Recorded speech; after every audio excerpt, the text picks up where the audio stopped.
सो hello guys, welcome back. So आज मैं लेकर आया हूँ आपके लिए बहुत ही कमाल का टॉपिक, जिसके ऊपर बहुत ही कम वीडियोस बनी है। बहुत बच्चों को बहुत ज्यादा कंफ्यूजन होती है। ये एक one of the most important topic है आईएससी के लिए और साथ ही साथ सीबीएसई के लिए। मतलब कोई भी पढ़ रहा है तो उसके लिए आपको ये कंसेप्ट आना बहुत जरूरी है और ये बहुत ही ज्यादा यूजफुल होता है आपके साथ बोर्ड एग्जाम के साथ साथ आगे भी करियर में आपके लिए बहुत यूजफुल होगा। सो बात करेंगे, वैसे मैं बहुत दिनों के बाद आज वीडियो आपके लिए बना रहा हूँ, उसके लिए सॉरी, बट अभी कंटिन्यूटी बनी रहेगी। तो चलते हैं, स्टार्ट करते हैं। आज का जो मेजर टॉपिक है वो है ऑब्जेक्ट पासिंग। ऑब्जेक्ट पासिंग का जो नाम है, जैसे हमने कहा ऑब्जेक्ट पासिंग, तो ये जो ऑब्जेक्ट पासिंग टर्म है, एक्चुअल में सबसे पहले इसको समझना जरूरी है। बात करेंगे ऑब्जेक्ट पासिंग। ऑब्जेक्ट पासिंग का दूसरा नाम होता है ऑब्जेक्ट एज अ पैरामीटर या फिर एज एन आर्ग्यूमेंट। पैरामीटर या फिर एज एन आर्ग्यूमेंट। बेसिकली इसके अंदर होता यह है कि अगर हम लोग बात करें ऑब्जेक्ट एज अ पैरामीटर या फिर ऑब्जेक्ट एज एन आर्ग्यूमेंट में,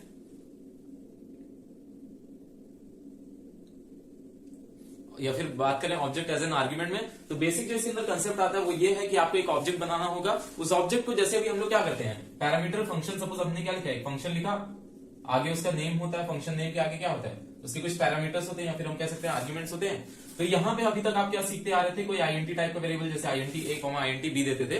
तो ये जो कंसेप्ट होता था ये आपका नॉर्मल कंसेप्ट है, हम पैरामीटर्स पास करते थे। बट अब हम लोग क्या सीखने वाले हैं कि अगर इस पैरामीटर पे हमें क्या भेजना है, ऑब्जेक्ट को भेजना है, तो वो टर्म क्या कहलाता है, ऑब्जेक्ट पासिंग। ऑब्जेक्ट पासिंग का सिंपल सा क्या मतलब होता है कि जब भी कभी हम एज एन पैरामीटर हम क्या है, या फिर एज एन आर्ग्यूमेंट हम क्या करते हैं, ऑब्जेक्ट को पास करते हैं, वो क्या कहलाता है, हमारा ऑब्जेक्ट पासिंग कहलाता है। एक सिंपल सा पहले समझ लेते हैं ऑब्जेक्ट क्या होता है। कुछ भी सीखने से पहले हमें सबसे पहले समझना होगा ऑब्जेक्ट क्या होता है।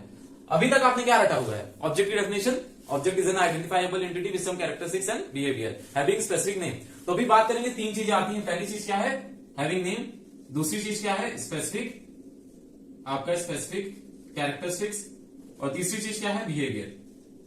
जैसे हमें एग्जांपल दिया जाता था फैन एंड अदर स्टफ्स का, उसी तरीके से समझते हैं इसका प्रोग्रामिंग में क्या मोटा मोटा यूज होता है। अगर हम लोग प्रोग्रामिंग के यूज के टर्म में बात करें तो हमारी एक मेमोरी स्पेस होती है। ऑब्जेक्ट अभी समझ लो क्या होती है, ऑब्जेक्ट केवल और केवल एक मेमोरी स्पेस होती है। उस मेमोरी स्पेस का कुछ नाम होता है, उसकी कुछ कैरेक्टरिस्टिक्स होती है, उसका कुछ बिहेवियर होता है। तीनों का मैं एग्जांपल देता हूं। जैसे आपके पास एक मेमोरी स्पेस है, आपने उसके अंदर क्या कर दिया, एक मेमोरी स्पेस बनाई, इसके अंदर अगर आपने उसका नाम दे दिया XYZ, तो ये किसका क्या हो गया, नाम हो गया। दूसरी बड़ी चीज क्या कर दी हमने, उसके पैरामीटर, उसके अंदर सपोज हमने दो वैल्यूज डिसाइड कर दी, एक आईएनटी ए आईएनटी बी, ये क्या हो गया, इसकी कैरेक्टरिस्टिक्स होगी। और अब ये किस किस ऑपरेशन को परफॉर्म करा पाएगा, कहां कहां ये यूज होगा, वो क्या कहलाएगा, उसका बिहेवियर। जैसे हमने इसको फंक्शन के साथ, एक फंक्शन है एबीसी, उसके साथ इस ऑब्जेक्ट को अटैच कर दिया। आपको इतना पता है कि फंक्शन को कॉल करने के लिए हम लोग क्या करते हैं, ऑब्जेक्ट का यूज करते हैं। तो सिंपल सा कंसेप्ट ऑब्जेक्ट क्या होता है, ऑब्जेक्ट एक ऐसी एंटिटी होती है, एक मेमोरी स्पेस होती है। ऑब्जेक्ट कुछ नहीं होता, याद रखिएगा क्या होता है, एक मेमोरी स्पेस होती है, ठीक है। उसका कुछ नाम होता है, उसके अंदर कुछ वेरिएबल्स होते हैं, जो उसकी कैरेक्टरिस्टिक्स हो जाती है, और वो किसके साथ जाके आपका ऑपरेशन परफॉर्म करा पाता है, वो क्या कहलाता है, उसका बिहेवियर कहलाता है। तो ऑब्जेक्ट पासिंग में सबसे पहले हमें क्या समझना होगा, ऑब्जेक्ट क्या होता है। ऑब्जेक्ट अभी आपको मोटा मोटा क्लियर हो गया, ऑब्जेक्ट क्या होता है, केवल और केवल एक ऑब्जेक्ट एक मेमोरी स्पेस होती है। तो हम यहाँ पे क्या करते हैं, पैरामीटर्स हम क्या देते हैं, कुछ वैल्यूज देते हैं। दैट मींस अगर ऑब्जेक्ट मेमोरी स्पेस है तो ऑब्जेक्ट के अंदर क्या होगा, ऑब्वियस सी बात है, कुछ मेमोरी स्पेस है तो इसके अंदर भी क्या होगा, कुछ नहीं कुछ डेटा होंगे। दैट मींस हम यहाँ पे पैरामीटर की जगह उसको पास कर सकते हैं, ऑब्वियस सी बात है, पास कर सकते हैं। तो यही आपका कुछ आता है ऑब्जेक्ट पासिंग का कंसेप्ट। ऑब्जेक्ट पासिंग में हम क्या करते हैं, यहाँ पे वैल्यूज आईएनटी टाइप की ना देके या फिर स्ट्रिंग टाइप की ना देके हम एक ऑब्जेक्ट दे देते हैं। ऑब्जेक्ट के अंदर क्या होता है, बहुत सारे वेरिएबल्स का सेट होता है। Object is nothing but set of instance variable. हम कहते हैं ना, आप जब भी फंक्शन लिखते हैं तो उसके अंदर क्वेश्चन के अंदर आता है इंस्टेंस वेरिएबल।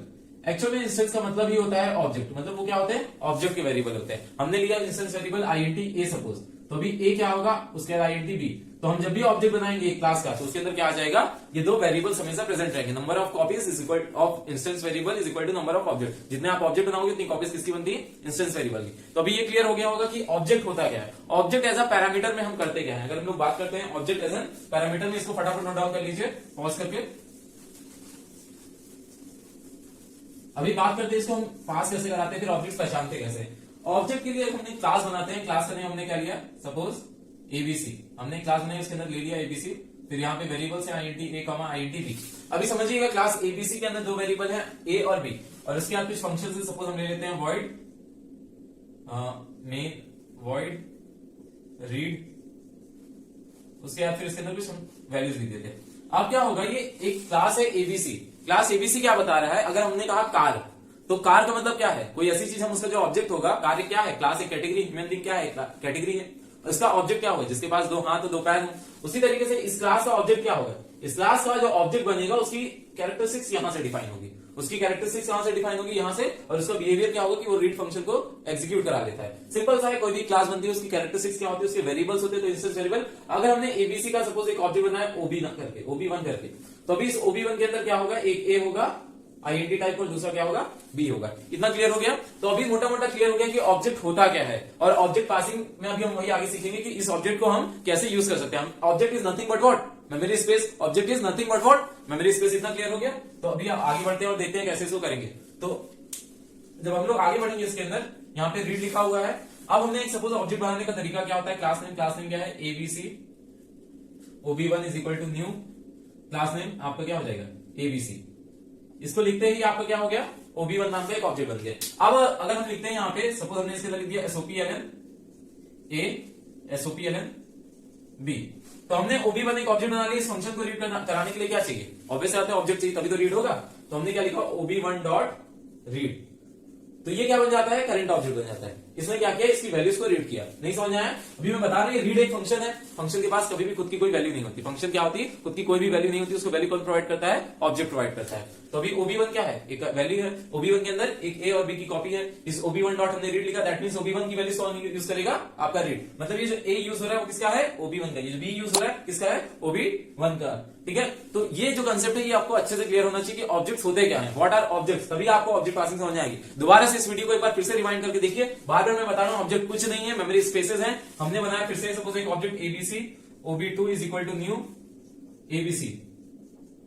अभी क्या हो जाएगा इसके अंदर, अब क्या होगा, इसने एक OB1 नाम की स्पेस बनाई थी। यहाँ पे हमने क्या किया था, इससे एक OB1 नाम की स्पेस बनी, तो अब इससे क्या बन गई होगी एक OB2 नाम की स्पेस। उसके अंदर भी वैल्यू एक A होगी और एक B होगी। सिंपल सा ऑब्जेक्ट क्या करता है, हमारी कॉपी बना लेता है किसकी, इंस्टेंस वेरिएबल की। अब अगर हमने मान लिया इसके अंदर वैल्यू 6 है, इसके अंदर वैल्यू 7 है, इसके अंदर वैल्यू 9 है, इसके अंदर वैल्यू 8 है, तो अगर हमने OB1 डॉट रीड लिखा मतलब ऑब्जेक्ट 1 के रेफरेंस में कॉल करें, तो यहाँ पे आउटपुट क्या आएगा, पहले वाले केस में आउटपुट आएगा 6 और 7। क्यों, क्योंकि OB1 की वैल्यू क्या है 6, OB1 की B की वैल्यू क्या है 7। अगर बात करेंगे OB2 में तो वैल्यू क्या है, A की वैल्यू 9 है, B की वैल्यू क्या है 8 है, तो यहाँ पे क्या आपका आउटपुट आएगा, इसके रेफरेंस में आउटपुट क्या आएगा 8 आएगा और दूसरा आपको क्या आएगा 9 आएगा। तो ऑब्जेक्ट्स क्या होते हैं, ऑब्जेक्ट्स कुछ नहीं होते हैं, कॉपीज होती है किसकी, इंस्टेंस वेरिएबल की। मेमोरी स्पेस होता है जिसको हम क्या कहते हैं ऑब्जेक्ट। तो अभी समझ में आ गया पैरामीटर में क्या होता है, हम ऑब्जेक्ट को पास करते हैं। तो सिंपल सा है कि ऑब्जेक्ट क्या होता है ये क्लियर होना बहुत ज्यादा इंपॉर्टेंट है। ऑब्जेक्ट मेमोरी स्पेस है, उसी को हम पैरामीटर में पास करा देते हैं, वो क्या कहलाता है हमारा ऑब्जेक्ट पासिंग कहलाता है। तो होप से ये समझ में आया होगा आपको अच्छे से। इस वीडियो को दोबारा से एक बार अगर नहीं समझा दोबारा से आप देखिए, उसके बाद नेक्स्ट वीडियो को देखिएगा। कोई भी वीडियो इस पूरे सेशन का कोई भी वीडियो स्किप मत करिएगा। Okay fine, thank you.